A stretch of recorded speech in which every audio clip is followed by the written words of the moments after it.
بەڵێ لەسەر بابەتی بڕیارەکانی دادگای فیدراڵی بۆ کەمکردنەوەی دەسەڵات و تایبەتمەندیەکانی هەرێمی کوردستان من میوانێکم لەگەڵا میوانەکەم دکتۆر سۆران عەلی پسپۆڕی دەستوریە. دکتۆرم کاتت باش ببوورە بە هۆی هەنێک کۆنفرانسی ڕۆژنامەوانیەوە کەمێک لەگەڵ بەڕێستان تاخیر بووین لەم دیدارە. ئەمە پرسیاری ئەوە بکەم کە بڕیارەکانی دادگای فیدراڵی ئامانجەکە لی دیارە و وەک لە بەیاننامەکەی مەکتەبی سیاسی پارتی و لایەنە تورکمانیەکانیشە هاتبوو کە بڕیارەکان سیاسین کە لە دادگای فیدراڵیەوە دەرەچن. کەواتە وتمان ئامانجەکە دیارە، بەڵام ئەم بابەتە عێراق بە شێوەیەکی گشتی بەرەوچوو ئەبات. سڵاو لە بەڕێستان، سڵاو لە بینەران. هەڵبەتە کێشەی و ململانێ سیاسیەکان لە عێراقدا ئێستا ڕاستێکی تری گردووە. ئەو لایەنانەی کە زۆرینەی دەنگی هاوڵاتیانی عێراقیان لایە و زۆرینە لە پێکهێنەری دەسەڵاتی حکومڕانی لە عێراقدا جۆرێک ئاڕاستی ململانەیەکی جیاواز لە ساڵانی پێشوو پیادە دەکەن و ممارەسە دەکەن. هەڵبەت ئێمە کاتێک ئەم دەستوری کە بنیاتی و نانەوەی عێراقی لەسەر بنیاتنراوە دامەزراوەکانی پێپێکهێنراوەتەوە، نەخشە ڕێگایی و نەخشەسازی بۆ دامەزراوە دەستوریەکانی عێراقی کردووە لە ساڵی 2005.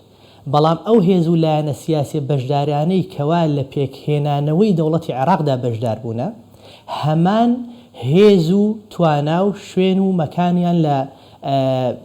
چوارچێوەی حکومڕانیدا لە عێراقدا وەکو خۆی نەماوەتە وەک لەوەی کە لە ساڵی 2005 هەبووە. لەبەرەوە ئێستا ئەوان مامەڵە دەکەن وەک لەوەی کە ئێستادا هەن، نەک مامەڵە دەکەن لەوەی کەوا لە کاتی داڕشنەوەی دەستوری عێراقدا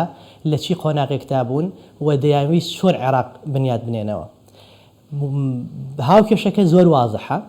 ئێستا زۆر لەو بابەتانەی کەوا لە ساڵی 2005 لە وەقتی داڕشنەوەی دەستوری عێراقا بۆ دروستکردنەوەی دەوڵەتی عێراق پێی رازی بوونە، باشە ئێستا لە ڕێگای ئەو هەڵوێستانەیاندا لە ڕێگای مامەڵەکانیان لەگەڵ پێکهێنەرەکانی دەوڵەتی عێراقدا بە تایبەتی بە ئاراستەی کوردستان و بە ئاراستەی زۆر باشە ناوچەسانە مەذهبەکان بۆ چوونەکە دیارە بەسەمێ ئاماژە بۆ کەم لە قسەکانێ ئەتەوێت بڵێ کە لایەنە شیعیەکان ئێستا پەشیمانن لەو دەستورەی کە پێشتر دەنگیان بۆ داوە و ئەیانەوێ هەمواری بکەنەوە. من دەمەوێ ئەمە خوێندنەوەی ئێمە نەبێ، من دەمەوێ ئەوە ڕێک دەقی دوا هەڵوێستی سەرۆکی ئەنجومەنی دادوەری بێ لە عێراق باسی دەکەم. لە کاتی پێشوازیکردنیدا لە پارێزگاری ئەنبار پێی دەڵێت بابەتی پێکهێنانی هەرێمی نوێ کە بابەتێکی دەستوری ڕێپێدراوی تەواوی پارێزگاکانە لە عێراق بە ئاشکرا لە نێوان کەوانەدا پێی دەڵێت ئەمە بابەتێک بۆ لە دەستوری 2005 کە ئیقرار کراوە، کە پەسەند کراوە، کە نەخشە ڕێگای بۆ دیاری کراوە، هی ئەو کات بووە. ئێستا جێگەی قبولکردن نییە هیچ جێشێک لە پارێزگاکان پەنا بۆ دروستکردنی هەرێمێکی نوێ بەرێ. بەمانایەکی تر ئێستا داڕێژەرانی دەستوری عێراق هەمان ئەوانە نین کە دەیانەوێ ویست و ئێرادی ئەو کاتی 2005 جێبەجێ بکەن. ئێستا جۆرێکی تر لە ئاراستەکردن لە حکومڕانی هەیە. ئەو زۆرینەی کە لە عێراق پێشی دەهێنن دەیانەوێت زۆرێک لە هەژمونیان بەسەر هەموو پێکهێنەرەکانی دەوڵەتی عێراقدا هەبێ. لەو چوارچێوەیەدا ئەو مافە دەستوریە، ئەو پێگە دەستوریانی کە بە هەرێمی کوردستان ئیقرار کراوە لە نەتیجەی تەوافق و ڕێککەوتن و لایەنەکان کە پێکهێنانەوەی دەوڵەتی عێراق لەسەر بنیادنراوە، ئێستا نایانەوێت لە ڕێگەی کارتێکی سیاسی بەکاری بێنن، لە ڕێگەی پەرلەمانی عێراق بەکاری بێنن، لە ڕێگەی حکوومەتی عێراق بەکاری بێنن، چونکە ئەمانە هەموو دامەزراوەن کە نەتیجەی ڕێککەوتن و منهاجی ویزاری حکوومەت بووە کە هەموو لایەنە سیاسیەکان پێوەی پابند بوونە. بەڵام دەرگایەکی تریان کردوێتەوە لە چوارچێوەی ئەوەی کە دادگای باڵای فدرالی دادگایەکی دادوەریە قەزائیە، ئێمە زیاتر دەسەڵاتمان بەسەریدا هەژمونمان بەسەریدا نییە و ئەوان لە بڕیارەکاندا سەر بەخۆن. ئێستا تەواوی ئەو پێگە و مافە دەستوریانی کە بە هەرێم و بە هەموو پێکهێنەرەکانی عێراق دراوە کە لە بەرژەوەندی خۆیاندانیە کە ئاراسی حکومڕانی دەگۆڕێ لە ڕێگەی بڕیارەکانی دادگای باڵای فدرالی و پیادەی دەکەن و ئەمە بابەتێک نییە کە ئەمان ئەزمموی وڵاتانیان پێ وەرنەگرت بێت. لە زۆر وڵاتدا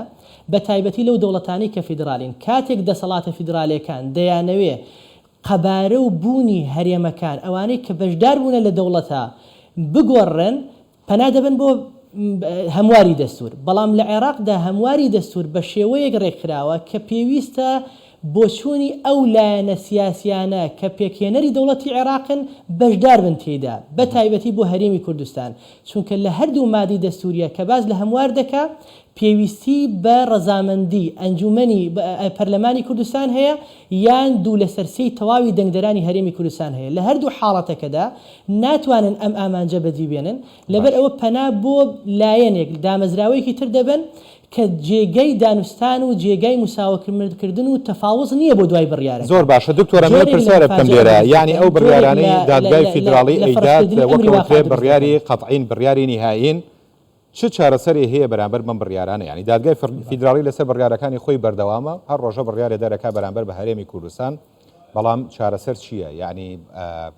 ڕێگری چییە لە بەردەم دادگای فیدراڵیە کە پەنای بۆ ببرێت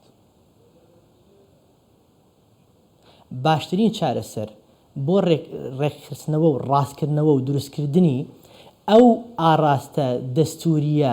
بنیاتنراوەی کە لە دەستوری عێراقدا باس کراوە و بۆی بە مەجرای ڕاست و دروستی خۆیدا بڕوە و هەرێمی کوردستان لە ڕێگ و ڕیشەی کێشەکەەوە چارەسەری بکە دانانی یاسای دادگای باڵای فیدرالیە بە پێی ڕێسا دەستوریەکانی 2005 نەوەک ئەوەی کە ئێستا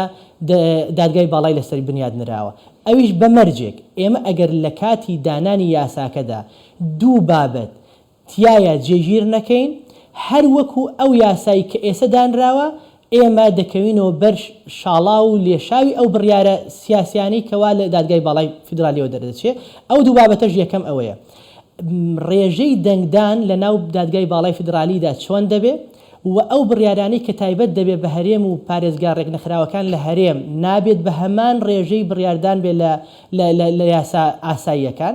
دووهەمیان ئەمە بابەتێکی زۆر متەداولە لە دەوڵەتانی فیدرالیدا ئەوانەی کە بەشدارن لە پێکهێنانی دەوڵەت دەبێت بەشداریش بن لە پێکهێنانی دادگای باڵای فیدرالی وەکو موئەسسەیەکی سیاسی دەستوری و دەبێت مافی ڤیتۆیان هەبێ ناکرێت زۆرینەیەک لە پەرلەمان هەمان ئەو زۆرینە لە دادگای باڵای فیدرالی یاخود لە دادگای فیدرالیەکان بتوانێت هەژمونی خۆی لە ڕێگای بڕیارەکانەوە بکات کەواتە بەشداریکردنێکی کارای هەرێم لە یاسای دادگای باڵای فیدرالی بوونی ئەندامە جێگیرەکان تێیدا کە نوێنەرایەتی هەرێمی کوردستان بکە سێهەمیشیان ئیجراعات و ئالیەتی دەنگدان لە ناو دادگاکەدا کە پێویست دەکات لەگەڵ بەشداری نەکردنی هەر یەک لەو نوێنەرانی کە هەرێم هەیەی لە دادگاکەدا یاخود بۆچوونی لەگەڵ زۆرینەیەدا نییە ئەوەی کە پەیوەنددارە بە هەرێمی کوردستان مافی ڤیتۆی هەبێ دکتۆر سۆران عەلی پسپۆڕی دەستوری زۆر سپاس بۆ ڕوونکردنەوەکانی بەڕێز